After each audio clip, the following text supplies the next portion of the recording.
Un PDG qui part avec un bonus de plusieurs dizaines de millions d'euros. Des marques américaines en péril, des employés en grève. Bienvenue dans le chaos de Stellantis. Aujourd'hui, nous allons voir comment ce géant de l'automobile s'est retrouvé au bord du précipice. Chrysler, Dodge, Jeep, ces noms résonnent dans le cœur de millions d'Américains. Mais aujourd'hui, ces marques emblématiques sont-elles en danger? L'histoire de ces constructeurs est intimement liée à celle des États-Unis. Chrysler, fondé en 1925, a marqué l'industrie avec des innovations comme la transmission automatique. Dodge, né en 1900, s'est fait un nom dans les muscle cars. Quant à Jeep, ces véhicules tout-terrain ont servi pendant la Seconde Guerre mondiale avant de conquérir les routes civiles. En 2021, ces marques américaines ont été englobées dans un géant mondial. Stellantis, cette fusion entre le groupe français PSA et l'américain FCA, a créé le 4e constructeur automobile mondial. Une opération censée apporter des synergies et des économies d'échelle, mais à quel prix pour l'identité américaine? Les premières décisions de Stellantis ont rapidement fait grincer des dents outre-Atlantique. Prenons l'exemple du Dodge Charger. Ce modèle emblématique, symbole de puissance à l'américaine, va passer à l'électrique. Une décision qui va provoquer un tollé chez les fans de la marque.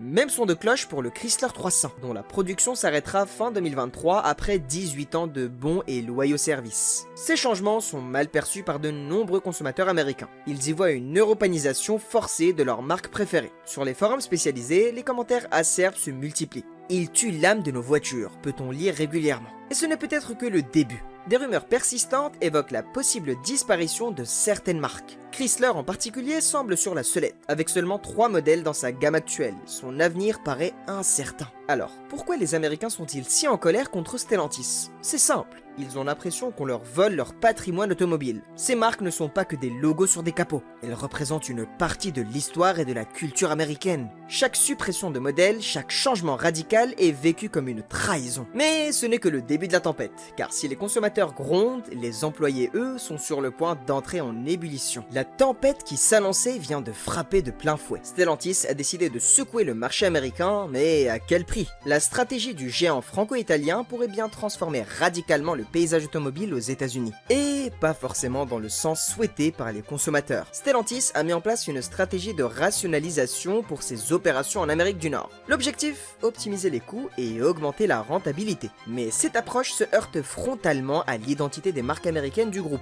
D'un côté, nous avons une vision européenne axée sur l'efficacité économique. De l'autre, des marques profondément ancrées dans la culture automobile américaine. Cette collision culturelle se manifeste concrètement dans le catalogue de Stellantis. Prenons l'exemple de la Chrysler 300, une berline emblématique qui disparaîtra fin 2023, ou encore le Dodge Charger, qui passera à l'électrique aux grandes dames des amateurs de muscle cars. Ces décisions, dictées par une logique financière, sont perçues comme une trahison par de nombreux consommateurs américains. La différence d'approche entre l'Europe et les États-Unis dans l'industrie automobile est flagrante. Là où le vieux continent privilégie des véhicules compacts et économes, les Américains restent attachés aux gros cylindrés gourmands en carburant. Stellantis tente de concilier ces deux visions, mais le résultat semble pour l'instant déplaire des deux côtés de l'Atlantique. Les conséquences de cette stratégie pourraient aller bien au-delà du simple mécontentement des consommateurs. Des analystes s'inquiètent des répercussions potentielles sur l'emploi et l'économie locale. La réduction du nombre de modèles typiquement américains pourrait entraîner des suppressions de postes dans les usines. De plus, si les consommateurs se détournent des marques Stellantis, c'est tout un écosystème économique qui pourrait en pâtir. Alors, quels sont les changements controversés apportés par Stellantis aux marques américaines? Outre la disparition de modèles emblématiques, on note une orientation marquée vers l'électrification. Une réduction globale des gammes et une tentative d'harmonisation des plateformes entre marques européennes et américaines. Ces décisions, si elles peuvent se justifier d'un point de vue financier, soulèvent des questions sur la viabilité à long terme de ces marques sur un marché américain de plus en plus compétitif. La colère gronde et elle va bientôt exploser, car si les consommateurs sont mécontents, ce n'est rien comparé à la frustration qui monte du côté des employés de Stellantis. Une tension qui pourrait bien avoir des conséquences dramatiques pour le groupe.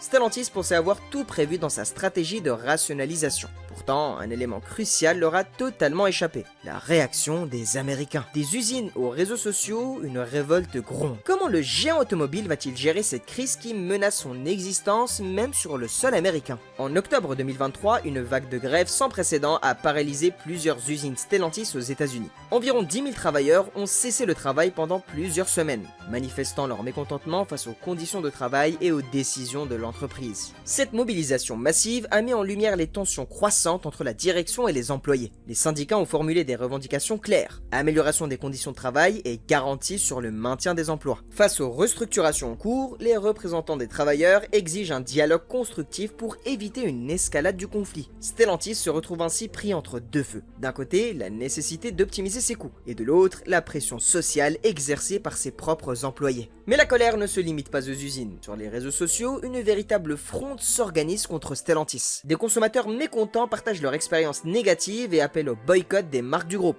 Ces campagnes anti-Stellantis, relayées par des hashtags virulents, ternissent l'image du constructeur et pourraient avoir des conséquences durables sur ses ventes. Face à cette situation explosive, les dirigeants de Stellantis tentent de calmer le jeu. Ils reconnaissent les tensions avec les syndicats et affirment chercher un équilibre entre impératifs économiques et bien-être des employés. Des efforts de communication sont également annoncés pour améliorer le dialogue social. Mais ces déclarations suffiront-elles à éteindre l'incendie? Les conséquences à long terme de cette crise pourraient être dévastatrices pour Stellantis. Les experts s'accordent à dire que la détérioration de l'image de marque et la perte de confiance des consommateurs risquent d'affecter durablement les ventes et la position du groupe sur le marché américain. La fidélité des clients, déjà mise à mal pour les changements de stratégie, pourrait s'effriter davantage. Dans ce contexte, quelles marques américaines emblématiques sont réellement menacées? Si Jeep semble tirer son épingle du jeu grâce à sa forte identité, l'avenir de Chrysler et Dodge apparaît plus incertain. Ces marques historiques, déjà fragilisées par la réduction de leur gamme, pourraient payer le prix fort de la stratégie de rationalisation de Stellantis. Face à cette crise, qui ne cesse de s'amplifier, la direction de Stellantis va devoir prendre des décisions radicales. Car si le groupe ne parvient pas à réconcilier ses ambitions économiques avec les attentes de ses employés et de ses clients américains, c'est tout son avenir sur le sol des États-Unis qui pourrait être remis en question. Un coup de théâtre chez Stellantis. Carlos Tavares, le PDG aux résultats impressionnants, a été contraint de quitter son poste. Selon France Info, en avril 2023, son départ s'accompagne d'un bonus chiffré en dizaines de millions d'euros. Mais quelles sont les véritables raisons de ce limogeage? Carlos Tavares avait réussi à transformer PSA Peugeot Citroën en un des constructeurs mondiaux les plus performants. Son bilan à la tête de Stellantis était marqué par l'acquisition réussie d'Opel et la fusion avec Fiat Chrysler. Ces opérations ont propulsé le groupe au rang de 4e constructeur automobile mondial.